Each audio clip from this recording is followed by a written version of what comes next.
All right. So whenever you're ready, we're good on. Great.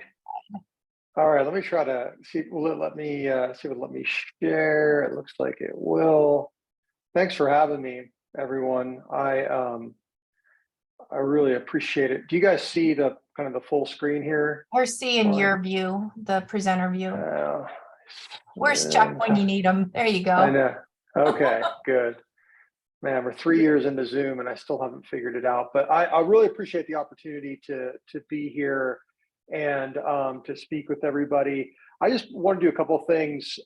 First, I just wanted to give you a little bit of the 2022 summary, kind of how we're looking at things, how they did last year. I want to talk very briefly about what my priorities are as CEO, and then open it up to questions. I'm here for you guys, and I'm certainly happy to answer anything. So, as they say, AMA, you can ask me anything, and I'm comfortable with that. So, I want to start with my favorite photo of the year, and this is Jen Valente. For those of you who don't follow track, she is one of the greatest American bike racers to ever put on the Stars and Stripes. She is reigning Olympic gold medalist. She won her first ever individual world championship at the Track World Championships just a few months ago in Paris. She had won, I think, 16 world championship medals prior to this, either gold medals in team events or silvers and bronzes. And so this was her first ever individual gold in the Omnium, and she really dominated that race. This is her first of 2 bottles of champagne the night of her victory. It was really a special day and a great celebration. And she really embodies everything that I think American bike racing is all about. She's really one of the dominant women in the world, and we're still celebrating that that victory that she got in Paris. As I think about American bike racing, our what's most exciting is our talent pool is deeper than, as I say here, deeper than it's been in decades. It's men and it's women, and it's really every discipline out there. You see it, you've seen it for those of you who follow the road scene. You've seen it in the last few months, just in the early season races in Europe. You've got Matteo Jorgensen having won. You're really broken through, gotten his first GC victory at the Tour of Oman. You've got Quinn Simmons there winning a stage in the Vuelta a San Juan down in Argentina. Neilson Powless won the overall, I'm going to butcher the French, I apologize, but the Etoile de Bessèges, and has had some other great results.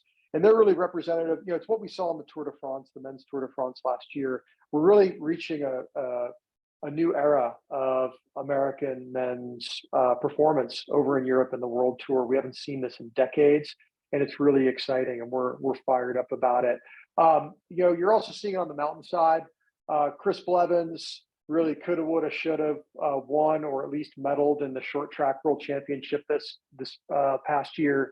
Had a really freak accident with like 200 meters to go, broke his bike, hit his head, ended up getting 17th instead of winning. You got Haley Batten on the left, won a bronze medal in the cross country.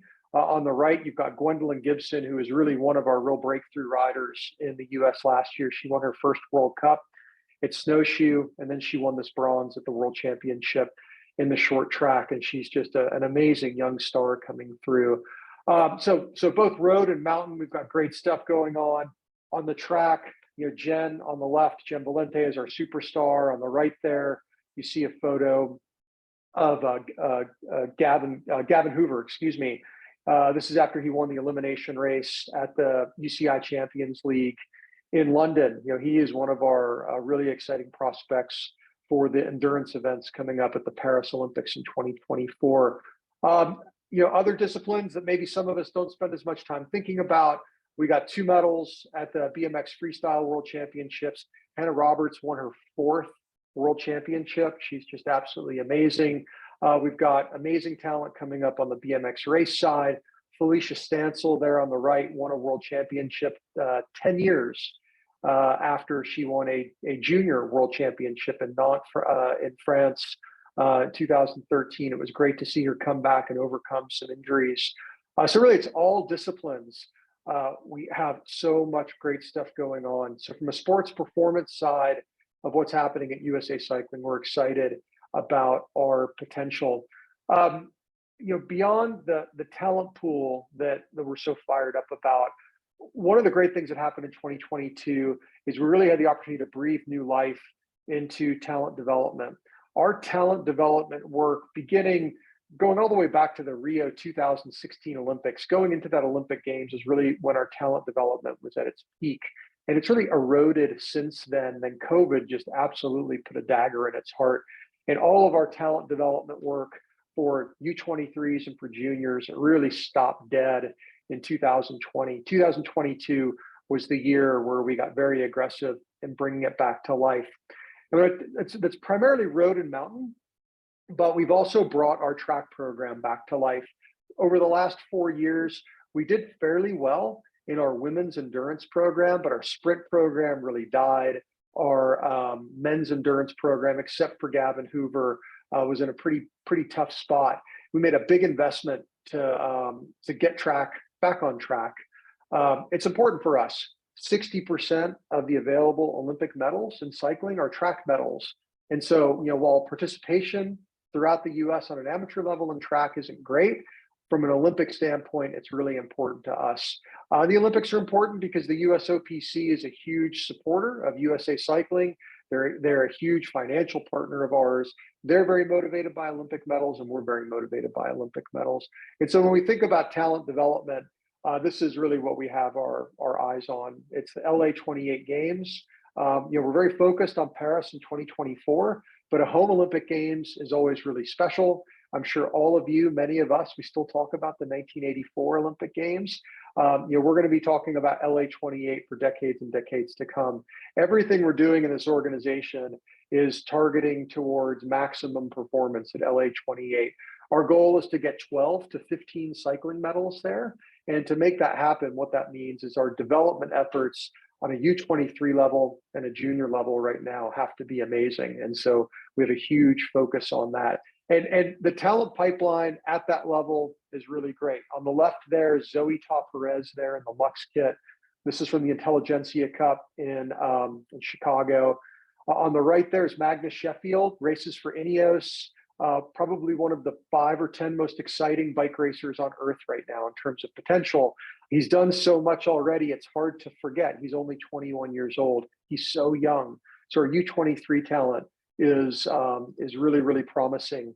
And one of the big breakthroughs we had in 2022 was putting the pieces together to relaunch our women's U23 road development program based in Europe. It's called Siniska Cycling. It's going to be based out of France.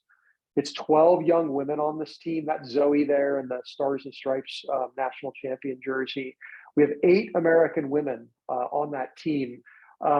Zoe is one, Catherine Sarkisov, who raced, I believe, in the juniors in the Australia or the World Road Championship in Australia this year. She's another name you might have heard of. But these are 8 women that, if it wasn't for this program, wouldn't have the chance to really put in serious race days in Europe. And these are all women who could potentially break through to the World Tour. They could potentially break through to race in the Tour de France. But to get there, what they need is an abundance of time in Europe. And that's what this program allows. And it's the first time in almost a decade that we'll have a European-based women's road program for U23, and we're really excited about it.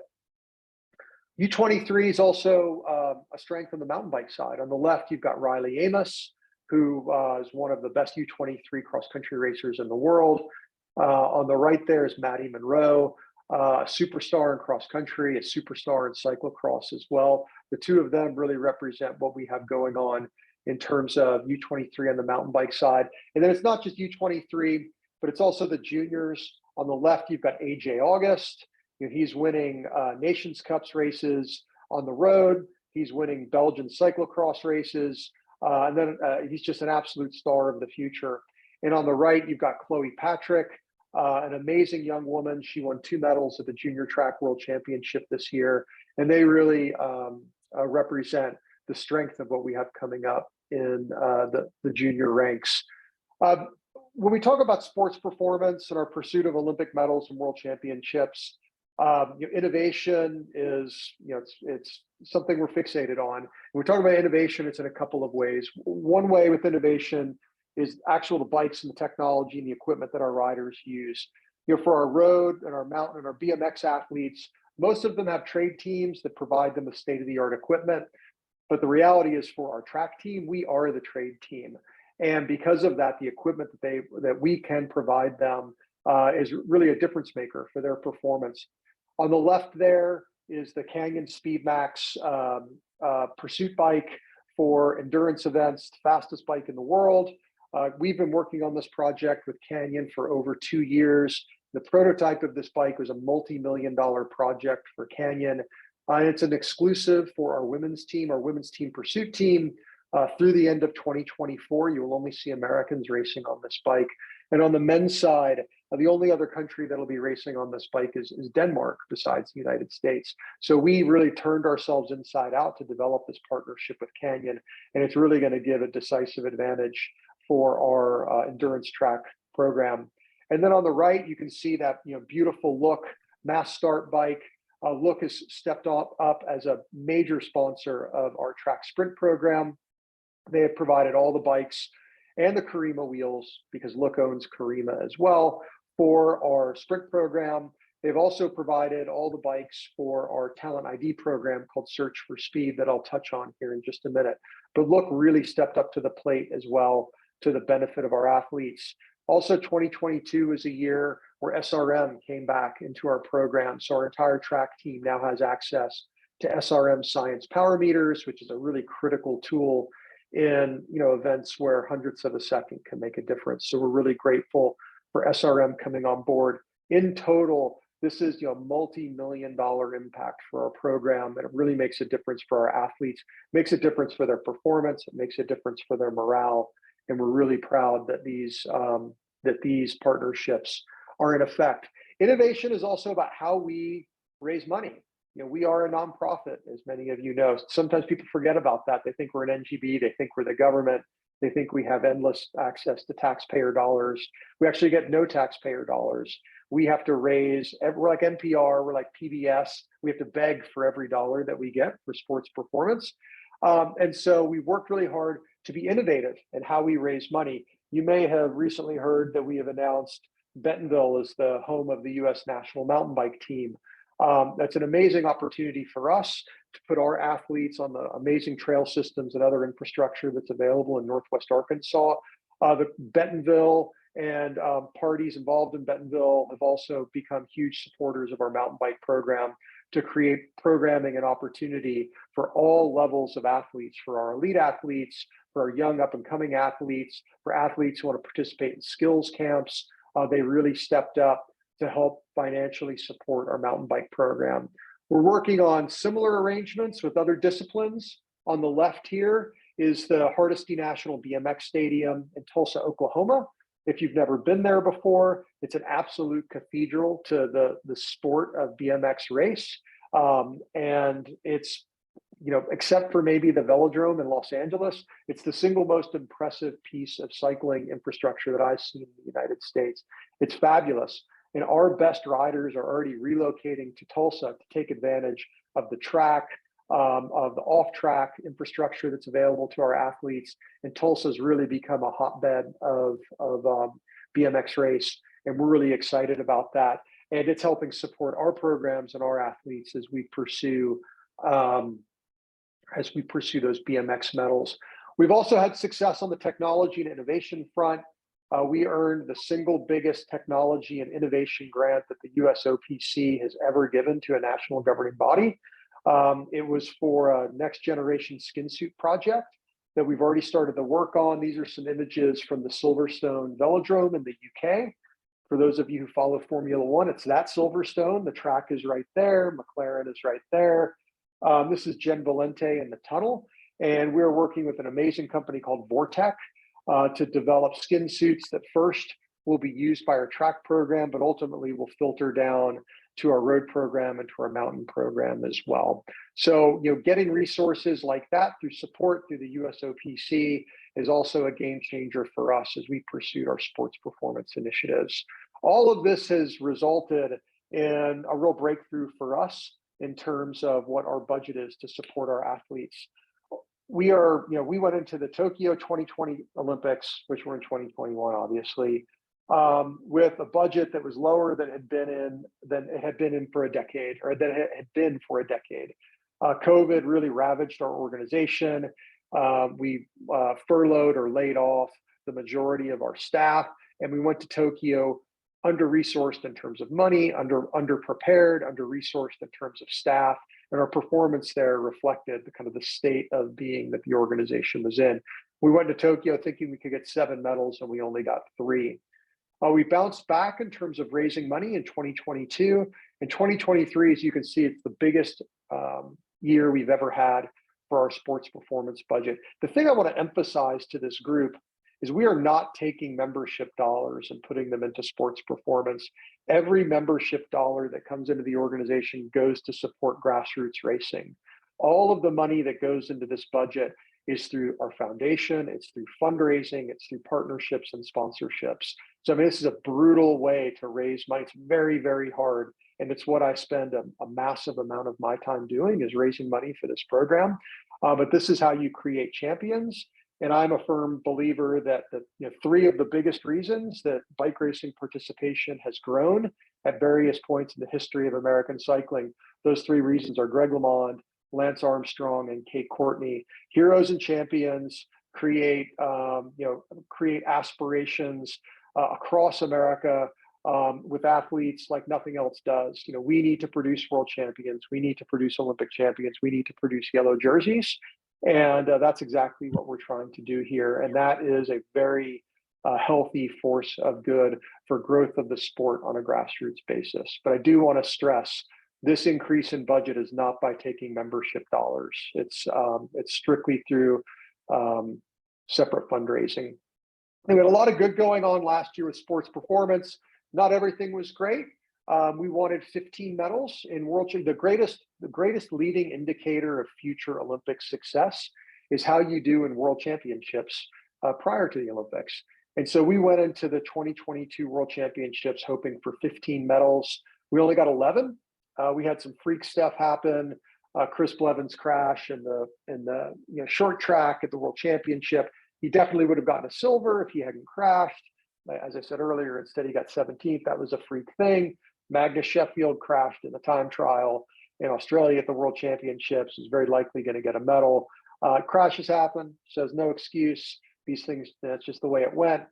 For those of you who followed the UCI World Tour relegation saga this fall, that really cost us many of the best athletes that we would have had, both in the U23 men's and in the elite men's race for the road race and the U23 time trial as well. So you certainly couldn't control for that, but that really cost us given the strength of our U23 roster. So that was a bummer, only getting 11 medals against our target of 15. Also, we had, a pretty publicly, a very public arbitration for a track selection. For those of you who are close to, Olympics, World Championships, Pan Am Games, and the selection process that Team USA goes through, it's always controversial. It's always very emotional. And, we had a track selection where I'll be the first one to say we probably did not do our best work. That comes with the fact that there have been sort of, I would say, insinuations of conflict of interest in the selection process with USA Cycling, that have gone on for many, many years.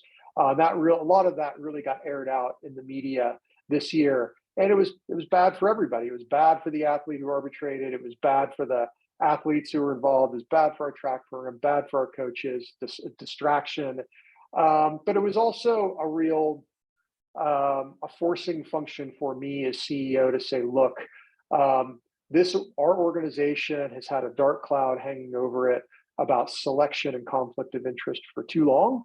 We're going to fix it. And so we've spent the last 3 months really turning selection inside out, really elevating our conflict of interest policy. We've impaneled an actual ethics committee of independent committee members, very impressive individuals who are responsible for addressing any conflicts that we have. So we are rapidly getting in a much better situation in respect to selection for protected events and conflict of interest. And that's really important because the window for Paris 2024 Olympic qualifying started. There was a Nations Cup track event in Jakarta last week, and that was really effectively the kickoff of the Paris 2024 Olympic qualifying period. So we've got to get that right, and it's important to us. So sports performance is one part of our business. Another critical part of our business is grassroots bike racing, right? We have USA Cycling's a nonprofit. Nonprofits exist for a mission. Our mission is twofold. One is sustained international success by the national team. The other part of our mission is maximizing the growth of grassroots American bike racing. And it's a really critical part of what we do. In 2022, it was not a full year coming out of COVID. Q1 was a real bummer. It's easy to forget about the impact of Omicron. I hate to talk about COVID, but if we're going to talk about 2022, you have to acknowledge the fact that Omicron was peaking at the end of January. It was the weekend of the Cyclocross World Championships in Fayetteville, for those of you who were there. But the net effect of that was that for a lot of people who put on races or who peak for races in the spring, a lot of those races either didn't happen or people didn't know if they were going to happen because of Omicron. And that really had a negative effect, I think, on the first quarter of numbers for USA Cycling. But except for that quarter, we had quite a good year. We did not hit our target for membership. Share some numbers with you here. I'm happy. I love transparency, happy to share. Our budget for membership was 57,000 members last year. Now, our head of membership, who's our chief marketing officer, a woman named Erica Lehman, who's an absolute rock star that I hope all of you get to meet sometime. She oversees membership. This was not her membership budget for 2022. She came on board in January. I came on board in December. So we inherited these numbers. And one thing about this number that was a bit of a challenge was that my predecessor, rather than being focused on bike racing, was really focused on recreational memberships and placed a big bet from a marketing investment standpoint and on a membership growth standpoint on what's called a ride membership, which is in essence a recreational membership. And there was a lot of stuff where the organization was kind of pregnant with some initiatives to drive the ride membership. We ended up doing terribly, as you can see all the way here on the left, with how we did in terms of actual ride membership sales versus what the budget was. The original budget was far greater than 5,500 units of this membership. But we were really wired towards driving an enthusiast membership pivot as opposed to growing racing. It took us a lot of 2022 to kind of unwire that bomb. And so we ended up getting almost 50,000 memberships. I'm very proud of that number, given the amount of time we had to spend retooling what our membership marketing strategy was and trying to re-articulate what our race membership strategy was. And so the net effect of that is we missed our revenue total, our budget for membership. As you can see here, our membership target was $4.7 million. We ended up doing $4.1 million, which was unfortunate, but that was just, you inherit a budget, you're only 90% responsible for it, not 100% responsible for it. So I give myself and I give Erica, and the board has given us a little bit of a free pass in terms of actual versus budget for membership in 2022.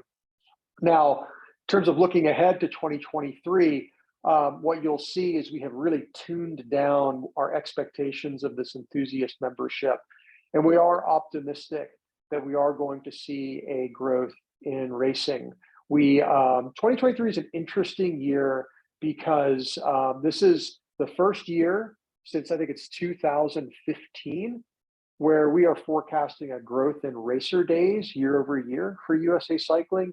And it's the first year since 2012 that we're actually forecasting a growth in membership. We have been in a 10-year membership decline in this organization. We feel a high level of confidence based on the initiatives that we have in place and the way we read the market. We think we're actually going to see a pretty healthy growth in membership going into 2023. I'd say in a nutshell, why do we think membership is going to grow? It's because historically what USA Cycling has tried to do is they've treated membership like a widget. And they said, okay, how can we kind of give value to this widget? We'll give you a free subscription to Velo News. We'll give you a coupon for 15% off Scratch Labs. We'll give you a discount.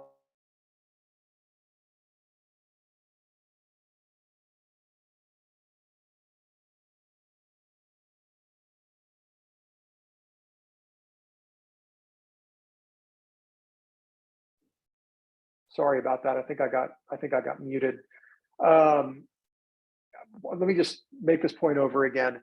Historically, USA Cycling has looked at membership as being a widget that you add value to through discounts and benefits. And the thesis is if you have enough discounts and benefits, people are going to buy the membership.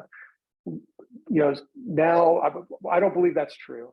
I believe the reason why people become members of USA Cycling is because there are nearby, fun, memorable, safe events that they want to participate in. And to the degree that you have more of those events and people feel like those events are accessible and approachable to them, they are going to become members. So the big shift we are making to grow membership at USA Cycling is by getting very invested in events and event promoters and local associations and the work that they are doing to grow the sport on a local level. If event promoters are successful, USA Cycling is going to be successful. And so that is the big focus that you will start to see in our organization, is a laser-like focus on events and on clubs as well, because that is where people on the ground level get their entry point into the sport, and that's why they stick around in the sport. And so that is where our investment in the growth of membership is going to go.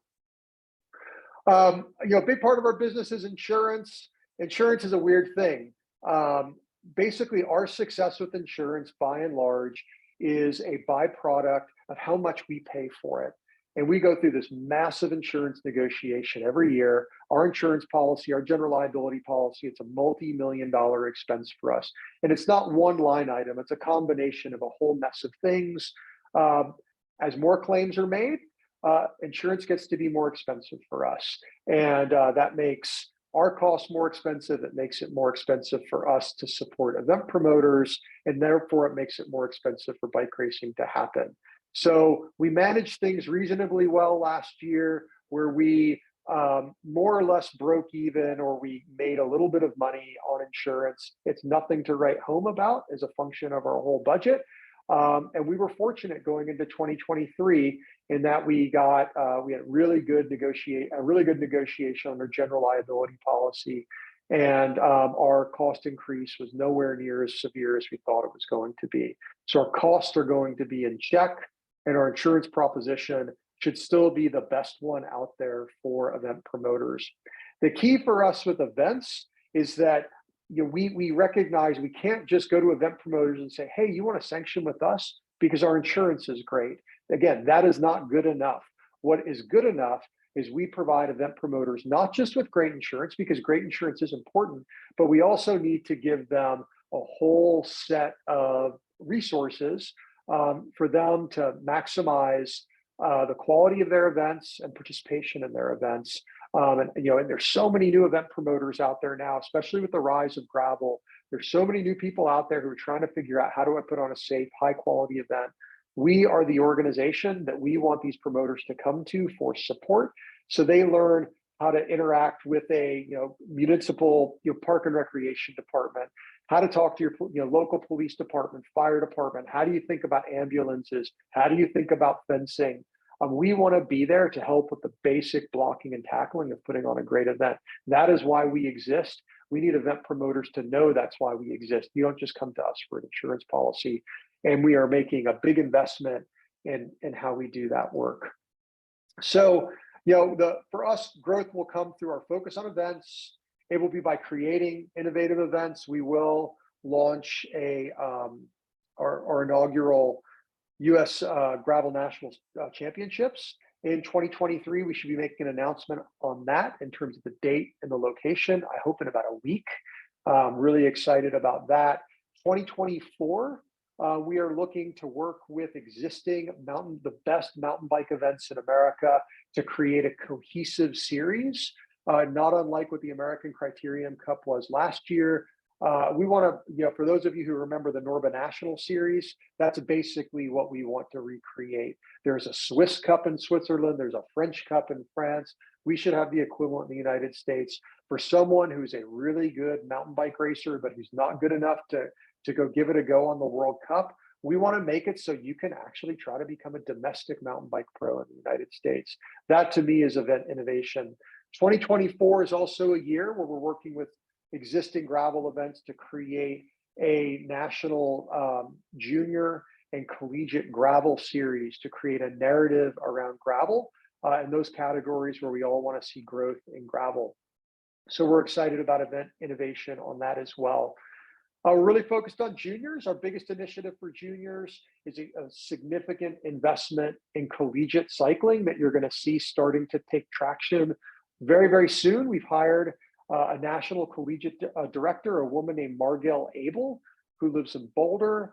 She spent 10 years as the head coach of CU Boulder. She spent the last several years as a coach for BJC, Boulder Junior Cycling, a really amazing development program. She is a two-time Masters National Cyclocross champion. Her son is racing collegiately now at CMU. Her daughter is a really talented high school mountain bike racer. She has been immersed in the good, the bad, and the ugly of collegiate and junior cycling for the last 15 years. And we think she is the perfect person to help us really go into hyper speed with collegiate cycling, both on a varsity level and on a club level. We have great support from NICA. We have great support from the bike industry. And I am absolutely chomping at the bit to get this initiative off the ground. And then finally, for us, in everything we do, it's all about being local. How do we support event promoters on the local level? How are we supporting clubs, coaches, officials? These stakeholders are the people who make our mission come to life every weekend on a local level. And so we are fixated on giving them the resources and the support that we can. That is how the sport is going to grow.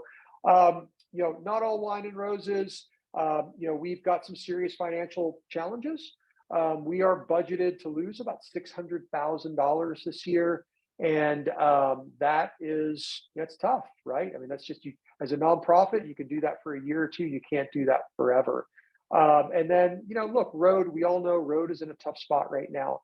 Road was the bread and butter of this organization. It was the bread and butter of racing in general, and it's in a tough spot. And we need to continue to try to manage that and manage around that. What this means is our membership proposition, as I alluded to earlier, is for a lot of people, it's questionable. And so we've got to continue to work on giving people a real reason to be members at USA Cycling to help drive the sport of bike racing on a grassroots level. But we've got a lot of work to do. And we have a lot of good plans. But as somebody once said to me, you get 1 point for talking and 9 points for doing. And 2023 is going to be a big year for doing as it relates to membership. So we've got to get that right. And then when we talk about 2022, this is the final part of this that I want to touch on, is social impact. Something that I feel strongly about and our board feels very strongly about is that, yes, Olympic medals are amazing.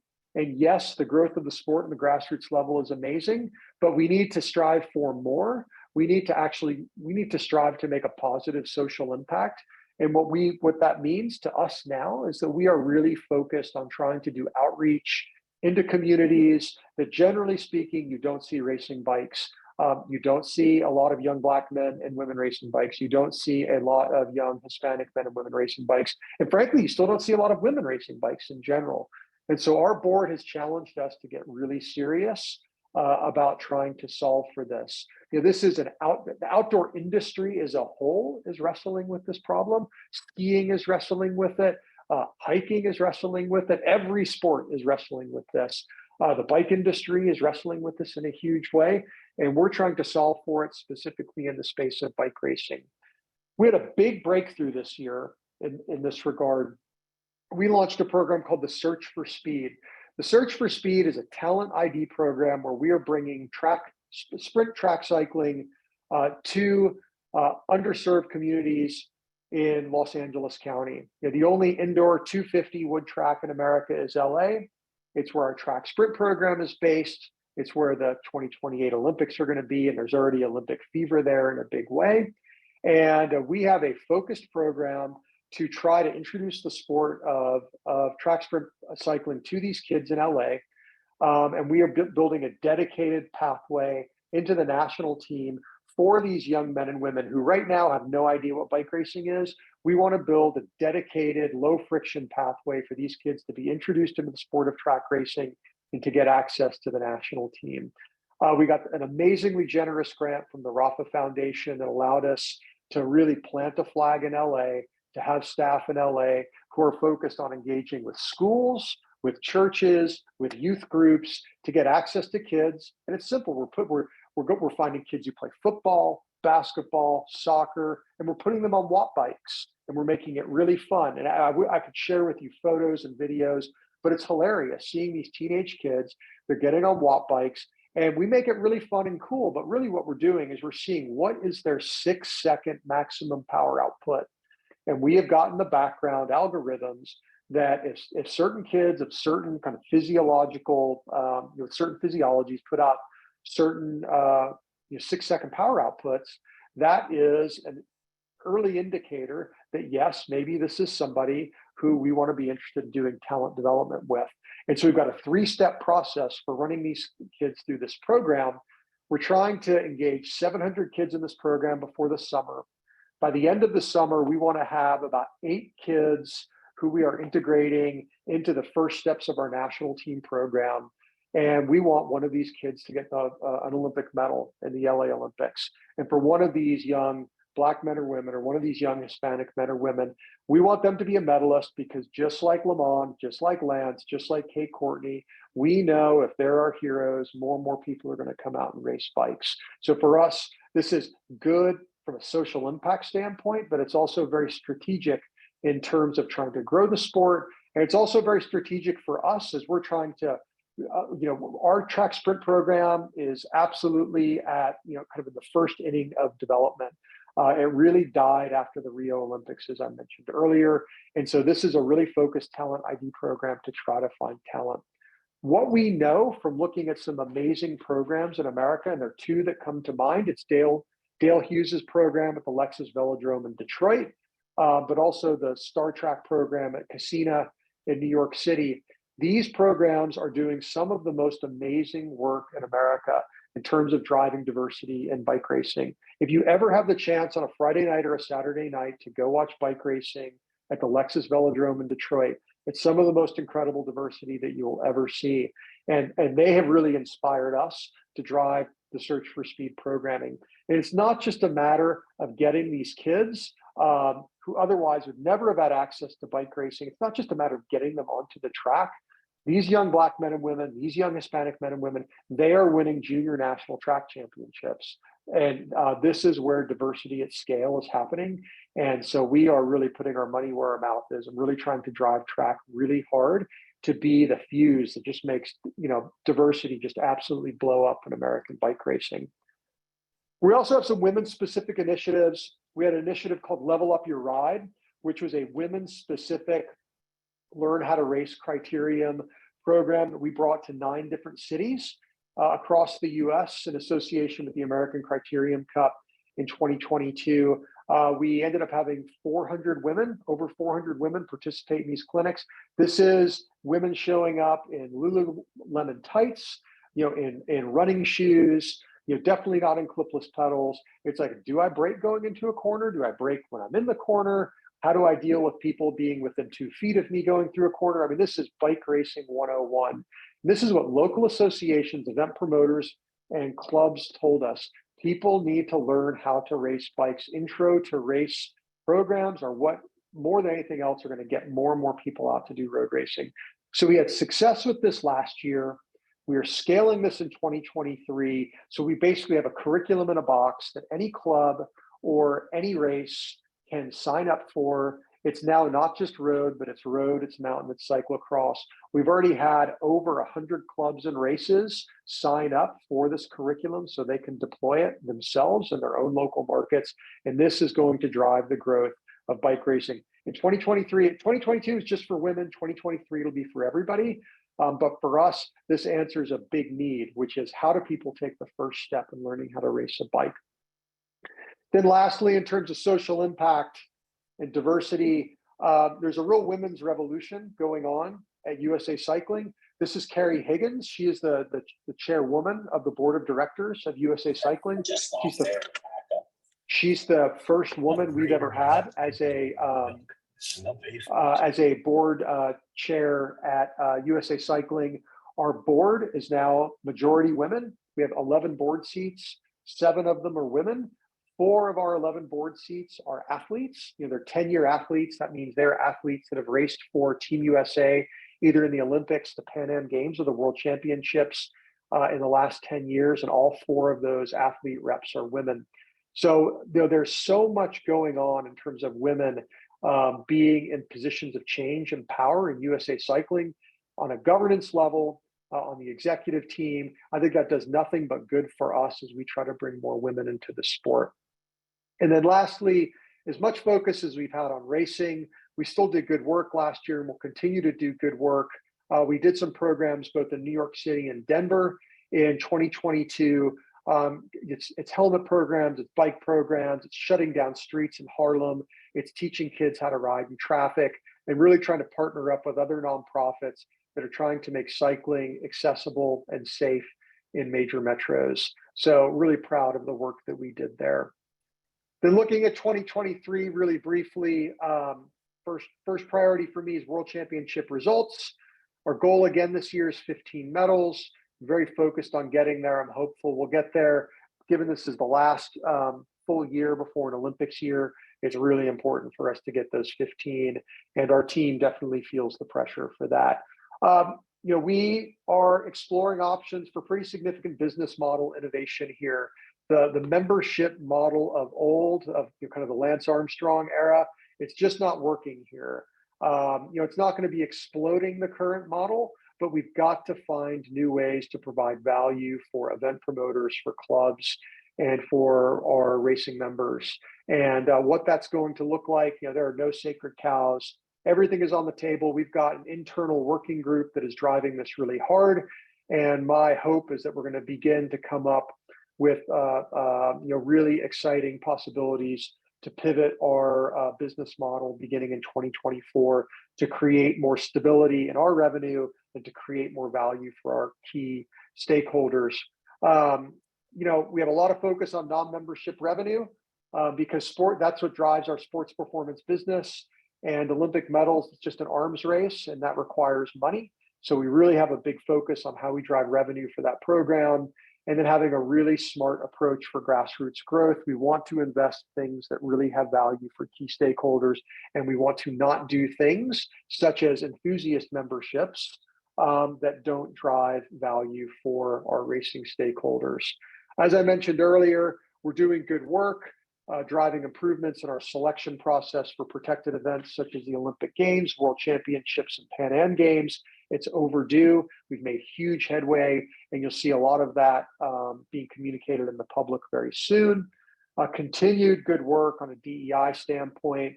We really want to get more women and more young Black men and women, young Hispanic men and women feeling like bike racing is a sport that is part of their community. That'll be real success when we get there. And then lastly, the UCI is a big part of our life, whether we like it or not. We are a huge stakeholder in their organization. They control the sport globally. Bob Stapleton retired after his service on the management committee, which is board of directors of the UCI. The next election is in 2025. We would love to get an American back on the UCI management committee. It's good for American bike racing to have somebody on there. And so we are going to be invested in what it takes to get an American on that committee. 2022, we actually, on an accounting basis, we beat our budget. For those of you who appreciate accounting, that's a very loaded statement to say on an accounting basis. But we had a good year last year. We met our budget, beat budget by 1%. We're very excited about that. Like all good businesses, small businesses, you get very excited when you beat your expense budget. We did that in a big way. We slow rolled some hiring. There was some There's some programs that we couldn't get off the ground. Because of that, we were really able to save a lot of money on an expense basis. And so our net operating revenue is actually positive, and we beat our budget. Our original budget, as you can see here, that's a very appalling number. As you can see, a $1.6 million loss. But coming out of COVID, that's the way we budgeted things, because we needed to reinvest in American bike racing, and we were going to have to take a big loss in 2022 ahead of a growth of membership to make that happen. But because of some good work that we did, we actually made money instead of losing money, and I'm really proud of that. So as I mentioned earlier, we missed membership revenue by almost $1 million. We did very good work in terms of donations and high performance grants, and we had very good expense control, and that's why we made the profit that we made in 5% operating profit in 2022. In terms of 2023, this is kind of a working budget that we're working with right now. I think the big takeaway that I would say to you guys, it's 30% is the magic number. We want to see 30% growth in membership. We want to see 30% growth in events. We want to see 30% growth in the money that we raise for our sports performance business. And what that means is we can make 33% more investment in our sports performance business and a 33% greater investment in grassroots cycling. We are budgeted to lose about $600,000 to make that happen. And that's okay. Our balance sheet is strong enough that we can deal with that for a year or two. And if the growth that we expect will come from that, it will have been a worthwhile investment. So, that is a lot of talking. I apologize, but I would rather give you too much information as opposed to not enough, so you know what's going on at USA Cycling. So thanks for bearing with me, and I'm happy to answer any questions. Thanks, Brendan. Does anybody have any questions for Brendan? I know this group's usually pretty talkative, so I'll be surprised if nobody has anything.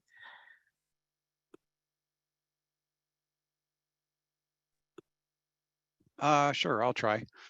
Can you hear me? Yes. Hi, Mark.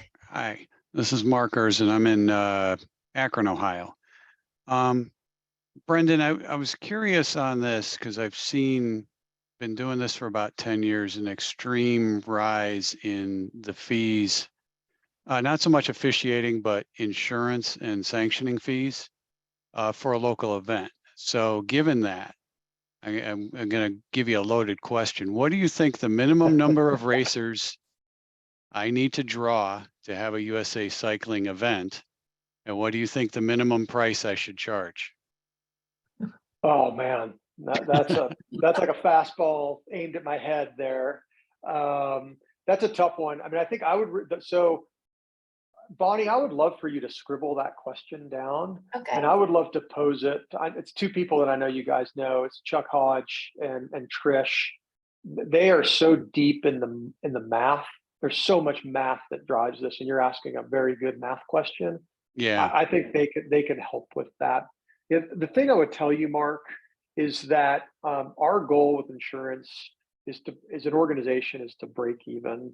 And the challenge is that we are absolutely on the receiving end of what insurance carriers want to give us from a general liability policy standpoint. So basically, we know what the policy is. We project a number of racer days, and you can just attribute on a unit cost basis how we have to account for that overall general liability policy. And that basically drives what our insurance pricing is. And that floats on a year in, year out basis. Let me tell you the real risk in this organization is that, there was that absolute horrible tragedy in Arizona that happened, what was it, a couple of years ago in a sanctioned event where I think it was 6 or 7 riders were killed by some, driver who's just, on drugs, and it was just a terrible accident. Let me tell you what we face as an organization. There is a possibility that we can try to do a renewal one year and we just can't get it. And for us as USA Cycling, if we roll into December 2024, December 2025, and we can't get general liability insurance, kind of the greatest piece of the value proposition we have for sanctioning events vaporizes. And so it's just, when I talk about business model innovation and how do we think about how we provide value for everybody involved, that's kind of the elephant in the room, is that if some unforeseen horrendous tragedy happens this year, next year, the following year, we might not be able to get a policy. And so, it's just insurance is something that we are constantly fixated on. Nobody loves it. Nobody loves to talk about it. It's just central to who we are and what we do. And so, but our philosophy is we try to make it a pass through. And in answer to your specific question, I promise you an answer via email, and we can send it to everybody on this call from Chuck and from Trish. And I welcome email dialogue around that. I just want to make sure we give you a really good answer. Yeah, I know that, what I see is there's a 50-person minimum when you say, there's a minimum insurance fee now, and the sanctioning fee is going up, and you have to hire the officials, right? So if I look at a 50-person event right now, that's about $13 a rider that goes to USA Cycling in one of those three forms. And so, the hard part is, how do you start an event when you go, I'm not going to get 100 people? Yeah. And talking to people about that, and knowing too that they could go out, and if they go outside USA Cycling, in some cases, I'm sure it's not every area of the country, they could get a better rate. So, and that's one of the questions I have is, if you are just passing through and it keeps going up and you're not making money, is there a better way to do it? Yeah, well, yeah, amen. Bonnie, I want to part two to this question. I think it's a really good one because I've put on. I live in Little Rock, Arkansas, and we've got a great cycling scene. This is a small city, and so what that means, even a good race, yeah, you're going to have 50, 75 people show up for a Wednesday night criterium. So, Bonnie, I think the question that's really interesting to me is for, let's call it a new race, or really like a super subscale race, 40, 50 people. What discussion? I'm sure there have been discussions internally about what innovative programs we can offer event promoters to make it affordable to sanction with us. I'd love to get Mark an answer on how we've thought about it and things we could possibly do. That's a great question. Yeah, and I understand you may not have the answer for a while, just kind of putting thoughts in your head. So thank you. It's really great. Thank you, Mark. Anybody else have anything for Brendan?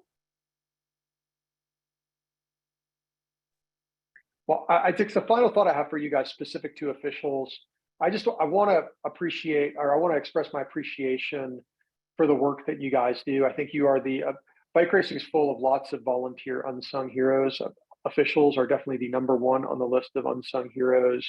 We are keenly aware. I saw Thomas Nee's amazing presentation. I wasn't smart enough to get all the way through it, but his presentation analyzing the reasons for the officials crisis. Why is it we're having such trouble attracting new officials and retaining them? We're keenly aware of the challenge. I think throughout the entire Olympic movement, this is known as a challenge. It's for all sports. It's not just bike racing. I want you to know we're aware of it. And we want to do everything humanly possible to try to create solutions for it. But I want you to know that this is something we realize is very important. And without officials, there are no bike races. And the idea of officials having to do massive commutes to officiate racing, that just drives the cost of racing up. We have a high level of sensitivity to that. And we are actively want to try to find solutions for that. So the fact that you guys and gals, A, are involved, B, took the time to be on this call, I just want to let you know how much I appreciate it. Thank you. Thank you, Brendan. Last chance before we let Brendan get back to his family and we continue on with the webinar. Anything else? Your question, Ryan, your question on Tom Nee's presentation, I would defer to Tom on that one. Bonnie, if you wouldn't mind asking, I'm sure he would be happy to share it. It's amazing. It is a lot to get through. It is mammoth. It's impressive. Yeah. So, okay, cool. Thank you, everyone. I really appreciate your time. Thanks again. Bye-bye. Thanks, Brendan. All right, everybody. That took most of the hour that we had reserved, but we'll go ahead and continue. And if those of you who need to drop off after the hour, we will have this recorded and we'll make the recording available, a link to it in the next Tech Director update.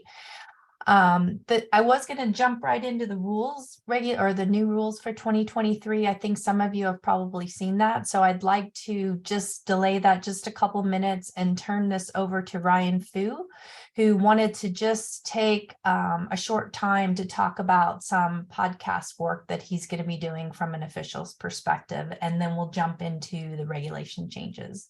Ryan? Thank you, Bonnie. I'll make this really quick. I want to thank Dot Abbott for the opportunity from the NTC on starting this podcast series that I'm working with Marcy Weiss to co-host. We're still in the early stages of planning, but one of the things I would like everyone's help is to identify any potential candidates that might have a good story to share on their officiating journey. And if you do, I have this QR code. Maybe you can scan it, or Bonnie, I'll give you the link to it. But the short URL is tinyurl.com/UCOP23, the USA Cycling Officials Podcast Series. Again, we're just looking for people that you may know, or even yourself, that would like to share your officiating story.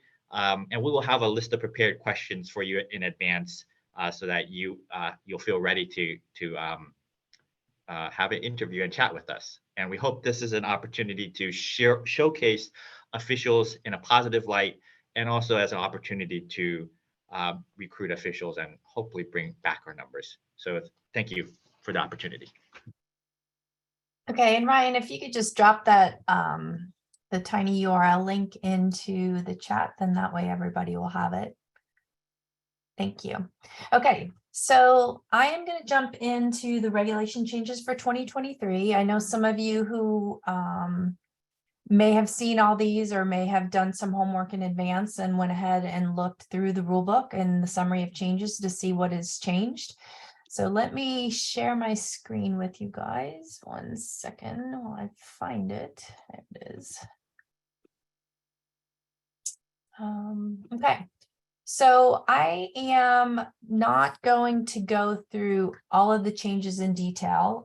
This is the majority of them, but what I really did is went through and picked out those items that are changing that may affect you as an official, or something that you need to be aware of. So there's a few other minor things that are actually in the rules that have changed. They're also listed in the summary at the beginning of the rule book that's posted online. We'll talk about that, where that is, if you're not sure how to find it at the end of this session. So again, realize we're running right up against the hour, but feel free to drop off and then pick up the recording and watch this in your spare time, or stay on and join us for the rest of it. So I'll go through this fairly quickly. Feel free to ask questions, interrupt if you have something or you want to comment on something. So the first one, the key, it affects us, all of us, is just talking about the payment of officials and when that is due. Most of the time, as a local official, you're paid at the end of the day. And sometimes that's not always the case for a national level event. We do try to do a good job of making sure race directors are aware that the payments are due at the end of the event. A lot of times they will get paid for fees and per diems, and then sometimes their expenses will follow in a check after the fact. But we've added some wording around when these payments are due, and then if they're not paid by a certain time frame, there will be a penalty to the race director, and that will benefit the officials, where they'll be given a certain percentage of their pay, what they should have received, into kind of as a late fee for the race director. Now, along with that, there obviously has to be due diligence on the official's part. So that just assumes that everything was collected and prepared and turned in on time. So there's some information there you guys can check out. Bicycles, a couple things changed. So at mountain bike national championships, we're not going to dictate this to the local events, but just for our national championships, we are going to prevent the use of clip-on extensions, inner bar ends, and traditional road bars. This is something that rolled down from the UCI where they've eliminated it completely. We decided we'd start with our national championships because we are seeing a large crossover from some of our gravel riders. And so the gravel riders are riding their gravel bikes in some of our cross country, more local events. So we want to kind of encourage that to get, more people into the sport.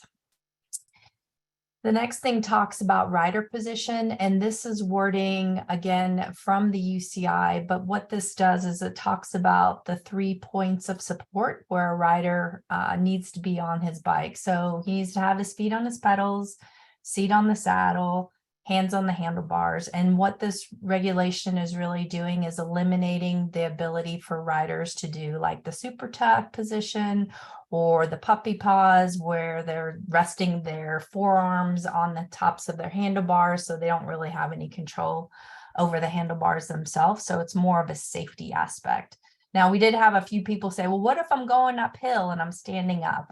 I think that is okay. This is truly eliminating the super tuck and the puppy paws stuff. I think the biggest regulation change that we adapted for 2023 is we eliminated the gear restriction for junior aged riders on the road. So now the only discipline that has restrictions is on the track, and we are not planning to remove those restrictions anytime soon. We've had some discussions with our national, our sports performance team around track, and if we needed to consider that, but given the disparity in age and ability and, hormones and all that other stuff going on, one 14-year-old could look like he's really 12 and another 14-year-old could look like he's 18 going on 25. So we decided to leave it alone as is for track. So it's just essentially eliminating it for all road events. We did add some wording around the riders' uniforms, and this is more just an FYI for you guys, but it further clarified what people can have on their jersey. So essentially nothing that contradicts what USA Cycling is about or the sport of cycling, and essentially just trying to keep jerseys clean. On the track side, a couple changes that were pulled in from the UCI talk specifically about when coaches are pushing riders onto the track, either to start their flying 200-meter time trial or for the sprint or for the time trial itself. A lot of coaches we found, especially on the shorter tracks like the 250 tracks, were actually pushing their rider well up onto the track. So this just prevents those coaches from entering the track surface, and it dictates where they need to release their rider by. On the Madison, this was actually clarified with, we have teams that are changing partners at the time of the sprint. So meaning they're coming to the line and points are going to be awarded. If they happen to do an exchange at that point, it just dictated which rider's wheel we would use to count in that set of results. So it'll be the front wheel of the second rider as opposed to the first rider that's going to be doing the handoff to his or her teammate. And then a few other things for the track we added. We didn't really have a lot of stuff in there regarding the 166-meter tracks like we have at Detroit. So we added some information in there. Some of it is direct from the UCI. Some of it was adjusted a little bit after talking with Dale at the Lexus Velodrome. We made some changes and they're noted as far as what the change was and if we adjusted it from a US perspective or not. And we also added some additional tables to the appendix. So points race, Madison, we have laps, distance, number of sprints, that type of stuff for standard. So just local type events as well as championship events. We added that to the back. On the road race side, as of January 1st, 2025, we are going to prevent the use of inflatable arches on the road. And that means if the course will go under that arch, it cannot be used. So if it's something that's happening at the start, say you have a staging area off to the side of the actual race course, if it's a crit, and the riders come through the arch to enter the course, that's one thing. But if it's on a crit and it's an inflatable arch, say at the finish line where those riders are going to be going under that arch multiple times, then that's something that's going to be prohibited in 2025. And again, this is more from a safety perspective. We will still allow them to be used between now and that date, but we did add some further requirements just to clarify that redundant power has to be available for the arch. It has to be monitored by staff that can act immediately if a problem occurs, if the power goes out or a storm comes up. The arch needs to be securely anchored to the ground, either with weighted water buckets or something so that it keeps it stable. And then also, should the weather change quickly, we need to have the ability that the arch would be brought down fast. Riding conduct, the first one directly came from the UCI, but it's essentially kind of prohibits. If you've seen any of the races on TV, sometimes you'll see road races that aren't necessarily fenced in. It'll go like around a roundabout or make a right-hand turn. Sometimes you'll see riders going up over the curb, riding on the sidewalk, kind of cutting the course, if you will.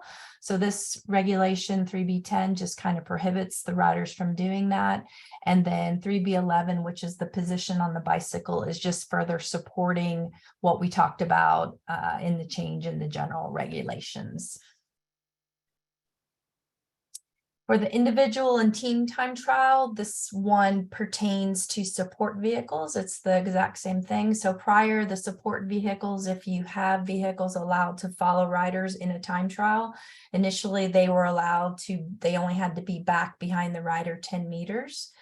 This has been changed to be 25 meters because it has shown that being that close to a rider does give that added push for the rider. So we're trying to eliminate all outside assistance. Cyclocross regulations. So this isn't new. This has just been reworded. I think it used to be called the early finish bell. We've changed some wording on it to try to make this a little more clear on what this actually is. I know there's parts in the country that rely heavily on this, and there's other parts of the country that don't use it at all.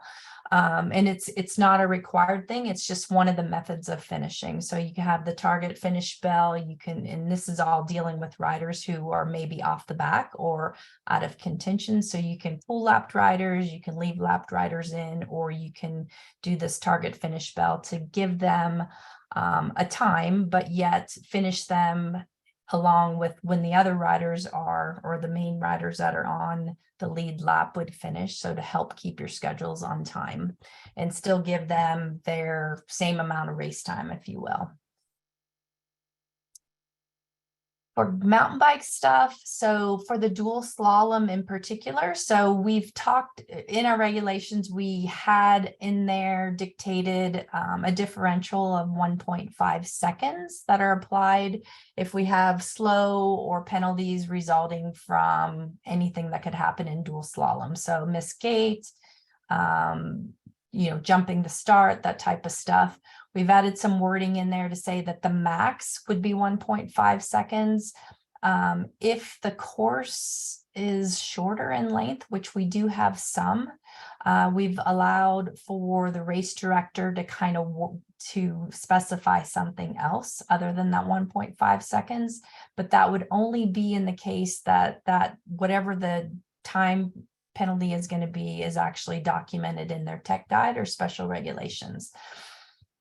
I think pretty much clearly across the country and pretty much across the world, the 1.5 seconds is used, but we do see some shorter courses here in the US that the 1.5 seconds is pretty large.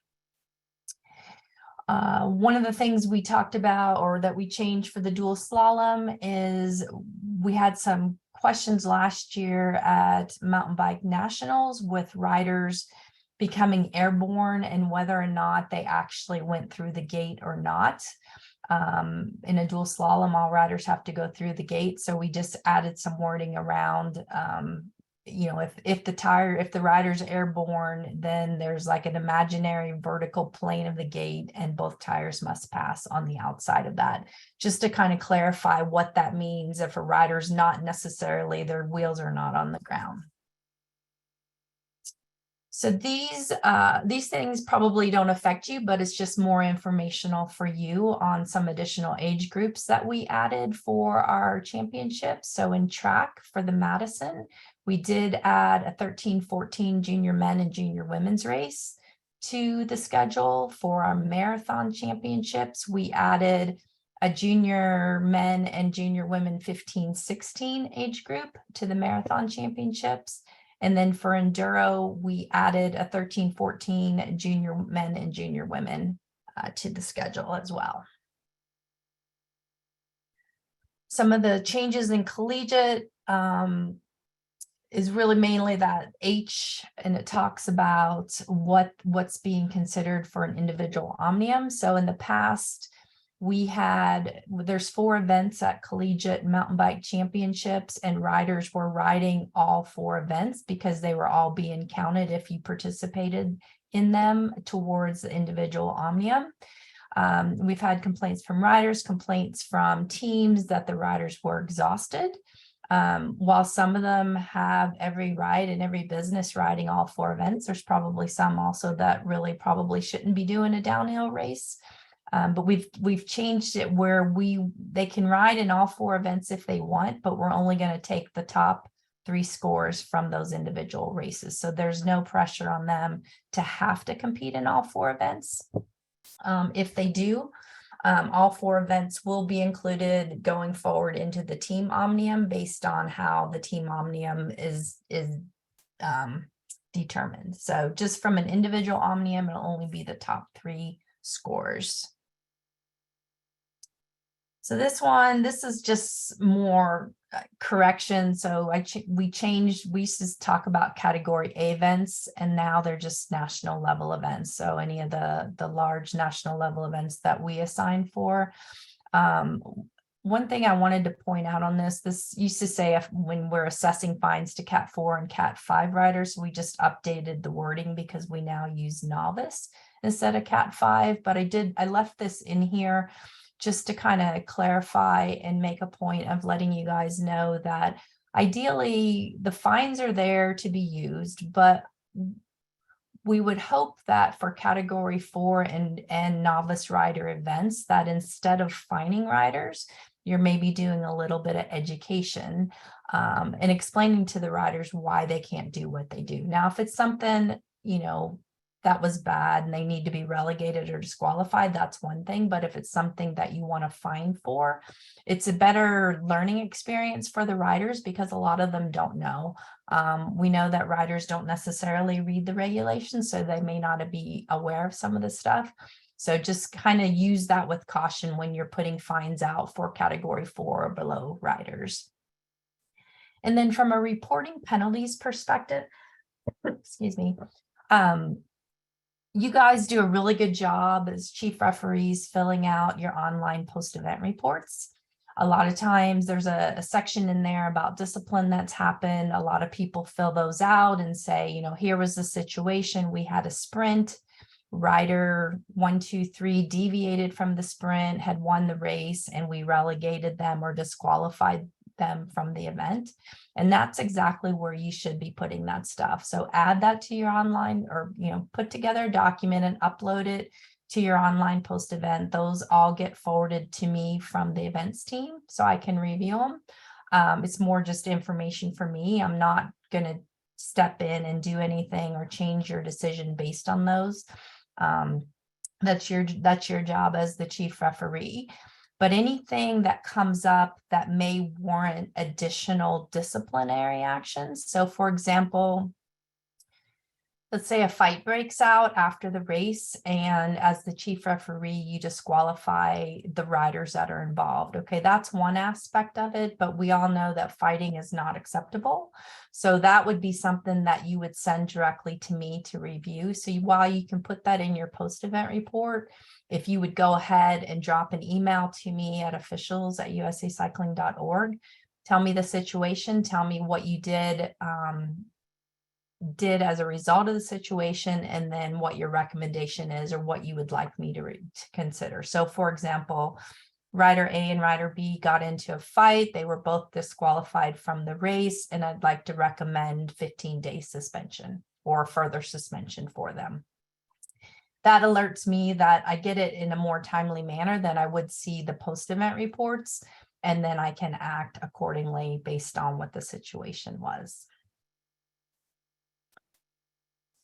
In the penalty section in chapter 8, so these are all things that we talked about. So 8A, we talked about riders' uniform, we talked about paying officials in a timely manner. 8B were the penalties in the road race, which we talked about using the sidewalks as part of the race route when it really wasn't. And then also the rider's position on the bike. So you have a rider in a crit off the front who's got their forearms resting on their handlebars still. And there's a penalty that can be applied for that. We also added for the collegiate races, we added some of these 4 penalties. And as you look through these, you'll notice that these are all things that we have in our chapter 8 section already, just in general or road race section to where they live.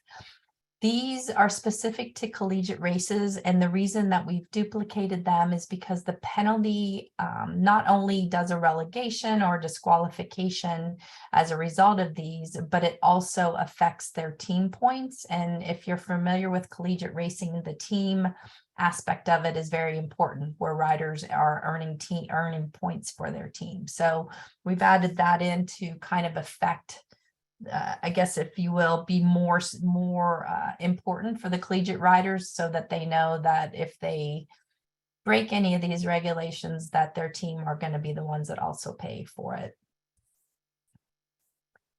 And then just in general, our electronic copy of the rule book is available online. And if you don't know where it is, the easiest way to find it is to go to any of our web pages at usacycling.org. And if you scroll all the way to the bottom, you'll see a link for rules and policies. And if you click on that, you'll see a big button that says download the rule book. And that's where you can get the rule book for the current year. We also, at the bottom of that page, we have all of the historical rule books as well. So if you want to go back and say, I think I saw a rule in here, but I don't see it anymore, it may be something that had been modified, or to be honest, we found in certain situations, I didn't this year, but in the past, where rules were accidentally left out of the new version. We used to outsource some of the work on the rule books, and I'm not sure how that happened. That was before my time, but there were situations where things got missed.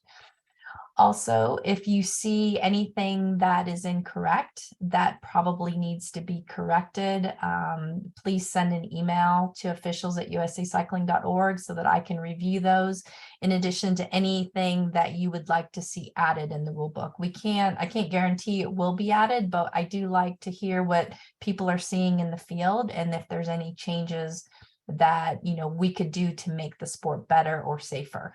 So any of that stuff can be sent directly to me for review. And that's all I had on the summary of the regulations. Does anybody have any questions on those? The rule book itself, the one online, also when you get into it, the first couple of pages also talks about the summary of everything that's changed. And the format of the rule book, when you look at it, is anything that's new for 2023 will actually be in red italics. So it's easy to page through there and see what has changed.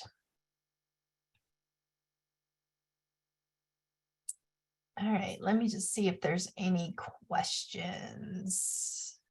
And Ryan posted the link to the rule book. Thank you, Ryan. Yes, it's actually been updated twice. There was a January version, and then we made 2 quick changes to it and reposted it as February. Those changes are obviously listed in the summary of changes. So on the uniforms, so we don't want to have things like, trying to think, like team FU or something like that, something that's going to offend people, something that would go against what the sport is all about. So we try to keep things neutral, try to, I think we don't have it specifically in our rule book. I know the UCI does, but you can't use like advertising of tobacco or alcohol, those type of products, anything that would kind of give a different vibe to the sport as to what it really is. You can't, you can't talk about who's eligible to participate and who's not. And, we hate USA Cycling, that type of stuff. It just needs to be, the jerseys are really about your team name, your sponsors, and keep it, keep it clean, I guess, if you will. Does that help, John, a little bit? Any specific questions? Well, a little bit. I've in the past I've been asked to duct tape over riders' uniforms sometimes to cover up certain text. And I, in this era of everyone being offended, I also am kind of wondering, am I going to get confronted with some parent in the crowd complaining to me about what this rider out in the field's uniform says and stuff like that. And so I'm trying to get a sense of I'm sure there's not a black and white line, but is there some sort of guideline that I can use to say, all right, well, we'll do something about it, or you know what, they're within their rights to do that. So you're right, it's not black and white. And if you have any concern or anybody brings a concern to you and it isn't obvious, you can send that to me directly. And my phone number is available on all of my emails. I think you can even find it on our website. And I mean, bike racing happens 7 days a week. So I'm usually available to take a call unless I'm on a plane somewhere or tied up in a meeting. So anything that you're not 100% sure on, I mean, on a jersey, I would recommend maybe taking a picture and either texting that or emailing that to me, and I can give you some direction if that helps you out. Okay. Okay, and then Sean had asked the question. Let me find the regulation itself. Make sure I tell you this right. Yes, so Sean asked the question, or Alicia, I'm not sure who, about the puppy paws or the super tuck. Yes, it'll be disqualification across the board. So whether that's a local race or whether that is a national level race, whether it's a stage race, my recommendation, especially for the local events as a chief referee, where you may experience these situations, you may just remind riders that this is a new rule and that it's not permitted when you do your announcements before the race. Like we said, not all riders are reading the rules, although I do know some of them, a lot of masters riders, I know you guys will find that hard to believe, but a lot of master riders have reached out to me specifically about this regulation and said, well, I do this, is that acceptable? I do that, is that acceptable? A lot of riders are riding with their brake hoods extremely turned in, pointed into the center. And then they kind of have their hands on the hoods and then like I guess around their elbows are resting on the bar. As general rule of thumb, if their hands are on the hoods, they have somewhat control of their bike. It's when their hands are when their arms are just hanging there and their hands are dangling over the front of the bar. So they have their brake levers aren't there or anything like that. So general rule of thumb, if their hands are on their hoods, they have access to the brake levers, then that would be acceptable until we find out there's a problem, and then we'll change the regulation. But based on the discussions we've had internally, as well as with the UCI, that is totally acceptable. Bonnie, quick follow-up on that. Thanks. Middle of the peloton, taking your hands off the bars, gotta, sit up, adjust something, all that kind of stuff. We see it all the time. It also falls under this. There are only 2 points of contact at that point, and they're in the middle of a field that's somewhat dangerous. Correct. Same scenario then. Yes, same scenario. And is it throw them out on the road or report it to the chief referee afterwards and put it in So, the Sean, that's a really good question. So every chief ref is going to handle that differently. A lot of chief refs will want you to handle situations directly on the road themselves. Some of them are going to ask you to bring situations back to them. So that would be a question that I would have you direct to the chief referee for the event you're working. You know, like it's the same thing if it's a center line race and a rider crosses the center line, how do they want you to handle that? With this being a new regulation that we're prohibiting for 2023, I do highly suggest that you address it in the pre-race announcements or the chief ref addresses it, just so riders hear it, even if they haven't read the regulation. Does that make sense? Yep.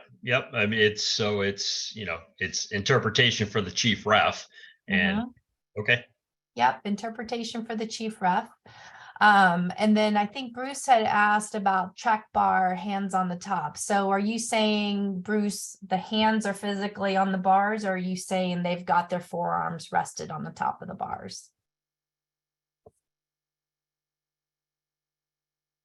Bruce may be on mute.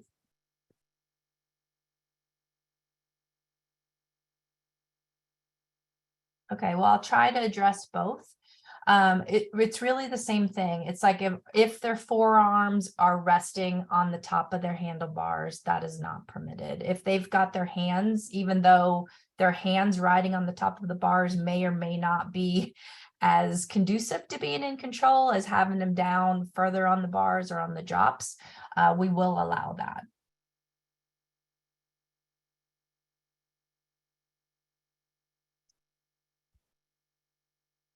And then Bruce Finley asked the question regarding time trial and the support vehicles. Well, yeah, so Bruce, the 25-meter rule would apply to any follow vehicle. So whether that was a neutral support car, whether that was a team support vehicle that you may find like in some of the UCI race time trials, or whether that's an official following. The distance is the same, 25 meters. Did that answer your question? Nobody wants to talk. All right. Anybody have any other questions on the regulations? Any questions for Ryan on the podcast stuff? Oop, there he is. Okay. Well, I do appreciate everybody joining. I hope you guys found Brendan's time with us worthwhile. We've been trying to get Brendan involved or get him in front of the officials for a while, and this is really our first opportunity to do that. So hopefully those of you who hadn't talked to him or heard him speak, didn't maybe even know what he looked like, hopefully enjoyed your time with him. Brendan is very open, and when he says, send me an email, he means it. So he's pretty good. He may not get back to you within a day or two, but he'll definitely respond to you or direct it to somebody to address your question. And then Mark, I'll reach out to you, and I'm going to ask you to go ahead and put an email together and give me the specifics again. I can go back and watch the video, but by the time it takes to process, we'll need to, I could probably get that off to Chuck and Trish to get an answer for you quicker than waiting for the video to get saved off. And Ryan's holding up his QR code. Ryan, I don't even know if I can get your QR code with my phone. We'll see if it works. No, it's not going.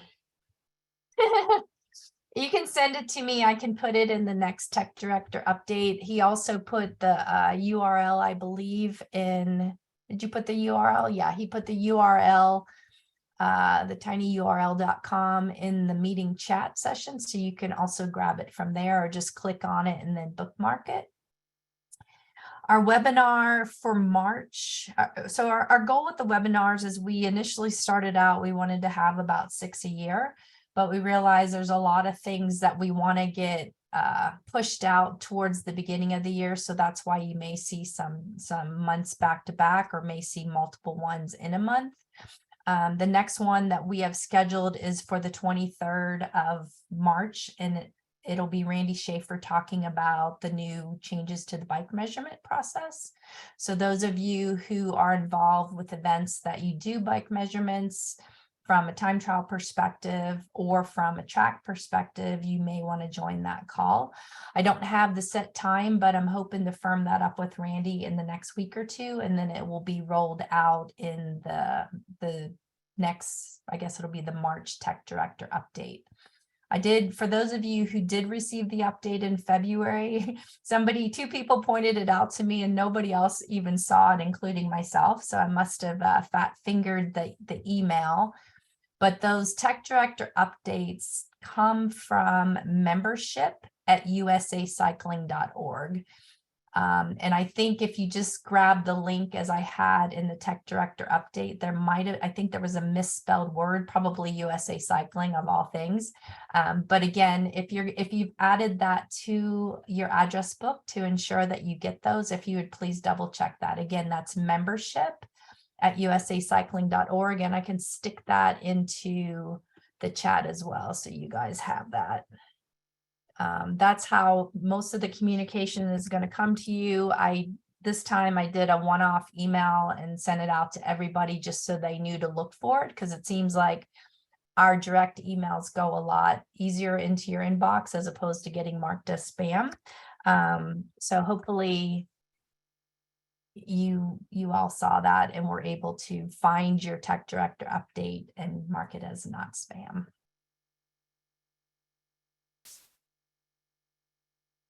All right, what did Ryan say? Oh, gotcha. Okay. All right, well, if nobody has any other questions, then I'll let you go. And again, thank you. We're 30 minutes over what I thought. I really didn't intend to take that much of Brendan's time, but I'm glad he talked as much as he did and shared that information with everybody. So I hope you have a good rest of your evening, and we will talk to you soon. Thank you. Thank you, Bonnie.